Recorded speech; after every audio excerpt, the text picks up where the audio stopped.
Hello everyone, Joe Neat here, executive producer, just with another dev update from Rare. So first up, just a little bit of talk about the build we're releasing this week. So first of all, there's some bug fixes to some of the issues that we introduced last week. We fixed the hair color that we introduced an issue with last week, just because we've got some ongoing work at the moment in the studio around actually offering hair customization to players. And so some of the work had kind of half made it into the build, introduced an issue, but we've resolved that for everyone now. So you should all be back to normal once you update. We've also fixed the over-generous kind of message in a bottle spawning. So you may have noticed this on some of the beaches, that when you were kind of perusing around, there was quite a lot of those little glints and sparkles. As you saw, there were loads of bottles spawning on top of each other. So again, we've addressed that. Everything should be back to normal right now. And we've also increased the size of the cursed mermaid statues that you'll find as part of the Sunken Curse Build Rat adventure. And so just a reminder for everyone as well, this is going to be the final week for the Sunken Curse Build Rat adventure, so make sure if you want to get all of those commendations, all of the Build Rat doubloons and all of the cosmetics and stuff, then make sure that you take part this week. So alongside some of the bug fixes and kind of improvements that we've made, we've also added a couple of little things. So one of those is that there's now a little tease to the upcoming curse sales that you'll find in the game. And alongside that, we've also added some kind of little Easter eggs that commemorate some of our favourite stories from the Hungering Deep. So you'll find these around the world. We kind of call them internally kind of like Merrick's Tales.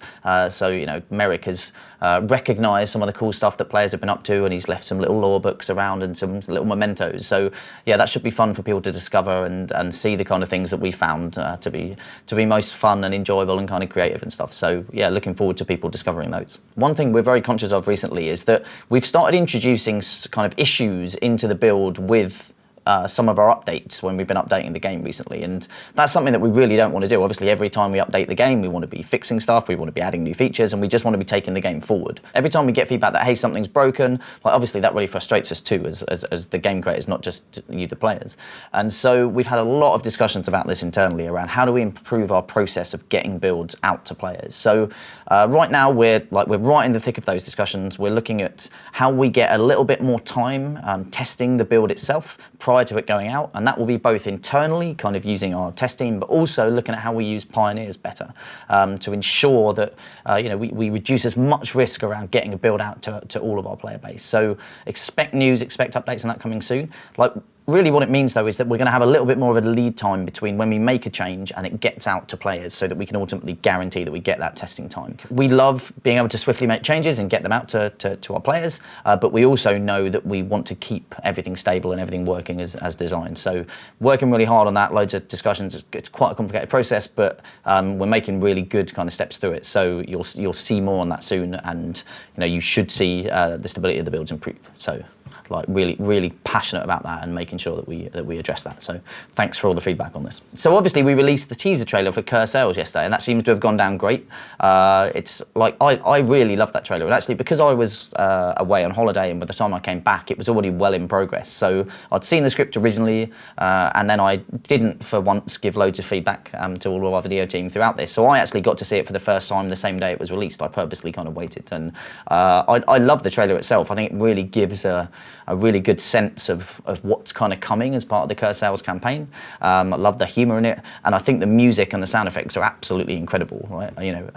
It really builds the kind of the tension and the kind of the mood about what's coming, with Curse Sales and with what's being introduced into the world. And yesterday or the day before, I think I was sitting and watching kind of one of the latest playtests of the Curse Sale campaign, of like a bunch of people around the studio that we pulled together for a playtest to kind of test balancing and everything, and it's quite a spectacle. So I think it's going to be a lot of fun. I think the introduction of the airships into the world is going to be really special, and I think our campaign, it really runs for 3 weeks, and each week there's going to be a new goal for players to go and achieve. And we've built in replayability into the campaign as well, based on feedback around the Hungering Deep. People really wanted reasons to do it again, to play with others, to experience that cool kind of story and moment and battle again. And so we've put a bunch more replayability into it for each week too. So really looking forward to seeing how much people kind of get out of this and how many people engage with all 3 weeks. And it's going to be fun. So really looking forward to that. And again, me as a player, I'm going to be out there, I'm going to be playing with people. I'm as excited about it as everyone else, I think. So really counting down the days until July 31st. Finally, just a reminder again that some of us are going to be at the San Diego Comic-Con on July 21st this weekend. Really looking forward to that, flying out tomorrow.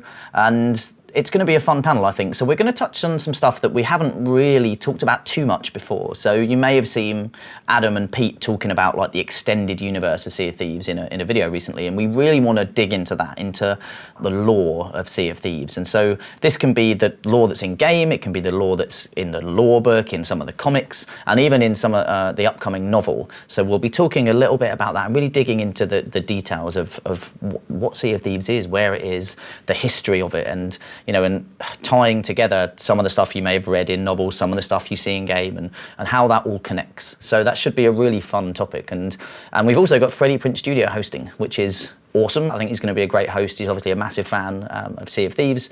He'll answer, or he'll ask, a lot of fun questions, I imagine. And we'll also make sure we obviously get questions in from the people that are there at the panel too. So going to be a great time. We're going to be videoing it. We'll make sure it gets out to everyone else in the community. But for those that we see there, like, really looking forward to it, and I hope everyone else enjoys it once we share it out on our channels too. So I think that's it for me. So thanks very much, and I'll see you out on the seas soon.